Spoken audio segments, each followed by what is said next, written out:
और ये हमारे सदग्रंथों में भी, क्योंकि परमात्मा कबीर जी ने सतयुग में सबसे प्रथम आते हैं, सतयुग में, उस सतयुग के अंदर आके ब्रह्मा को मिले, ब्रह्मा जी से भी ज्ञान सुनाया।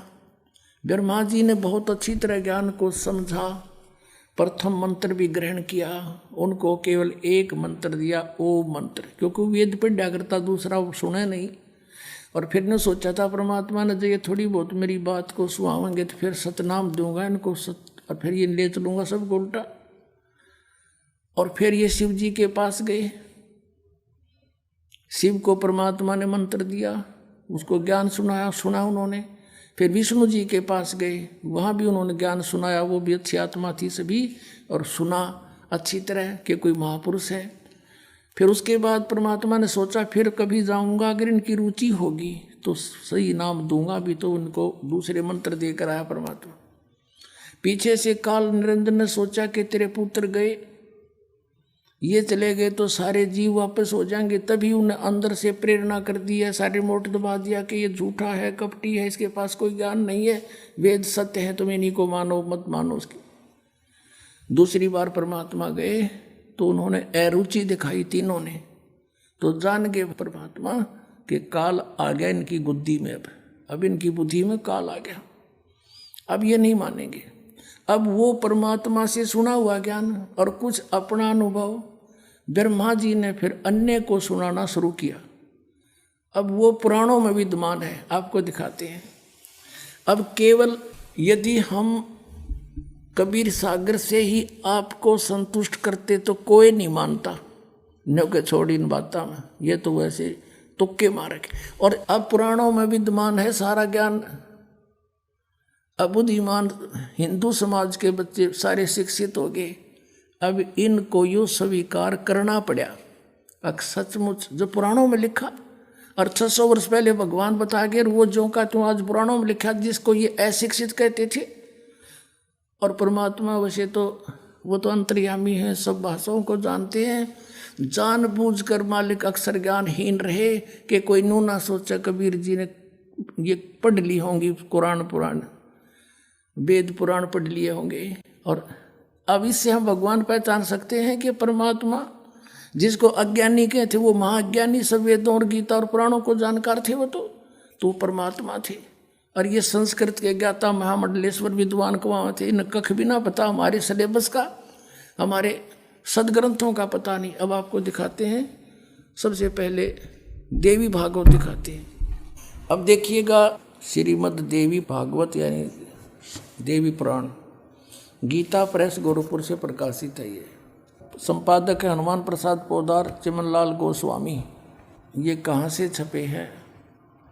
प्रकाशक एवं मुद्रक है गीता प्रेस गोरखपुर, गोविंद भवन कार्यालय कोलकाता का संस्थान, ये यहाँ से छपा है। 123 पृष्ठ पे ये तीसरा स्कंद। यहाँ पर भगवान विष्णु अपनी माता दुर्गा की महिमा स्तुति कर रहे हैं। तुम शुद्ध स्वरूपा हो, यह सारा संसार तुम्ही से उद्भासित हो रहा है। मैं ब्रह्मा और शंकर हम सभी तुम्हारी कृपा से विद्यमान हैं। हमारा आविर्भाव जन्म, आविर्भाव माने जन्म, तिरोभाव माने मृत्यु हुआ करता है। केवल तुम ही नित्य हो, जगत जननी हो, प्रकृति और सनातनी देवी हो। प्रकृति दुर्गा को कहते हैं, ये स्पष्ट लिखा है। भगवान शंकर बोले, देवी यदि महाभाग विष्णु तुम्ही से प्रकट हुए हैं, उनके बाद उत्पन्न होने वाले ब्रह्मा भी तुम्हारी बालक हुए, फिर तमोगुणी लीला करने वाला शंकर क्या मैं तुम्हारी संतान नहीं हुआ? अर्थात मुझे भी उत्पन्न करने वाली तुम ही हो शिवे। संपूर्ण संसार की सृष्टि करने में तुम बड़ी चतुर हो। इस संसार की सृष्टि, स्थिति और संहार में तुम्हारे गुण सदा समर्थ हैं। उन्हीं तीनों गुणों से उत्पन्न हम ब्रह्मा, विष्णु एवं शंकर नियमानुसार कार्य में तत्पर रहते हैं। अब आप जी ने ये पवित्र श्री देवी भागवत देखा। श्रीमद् देवी भागवत यानी देवी पुराण में 5 कंसेप्ट क्लियर हो गए।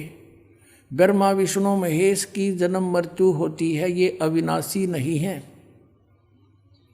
इनकी माता दुर्गा है, दुर्गा को प्रकृति भी कहते हैं। 3 तो ये हो गए। चौथा ये है कि रजगुण ब्रह्मा, सतगुण विष्णु, तमगुण शिव जी हैं।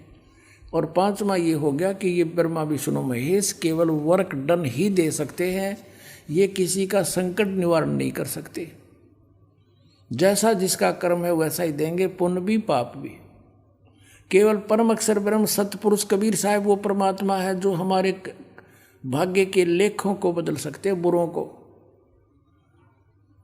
अब देखो, यदि कबीर सागर को अकेले को पढ़ा कर आपको सुनाता तो कोई विश्वास नहीं लाता।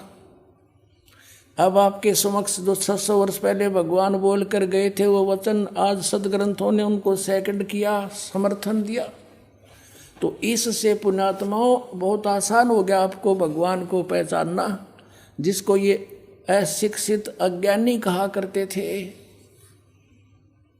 और इस संस्कृत भाषा के जानने वालों को हमारे पूर्वज बड़े विद्वान महापुरुष महर्षि बड़े पहुँचे हुए मानते थे। न कख नहीं पता था, सदग्रंथों को भी नहीं परिचित थे ये। आज तक हमें नहीं बता सके ऋषि महर्षि ब्रह्मा विष्णु महेश नाशवान है या अविनाशी है। इनके माता पिता भी हैं और सदग्रंथों में लिखे, इनकी जीवनी में लिखे, तो ये कख नहीं जाने थे। लोक वेद सुनाया करते थे।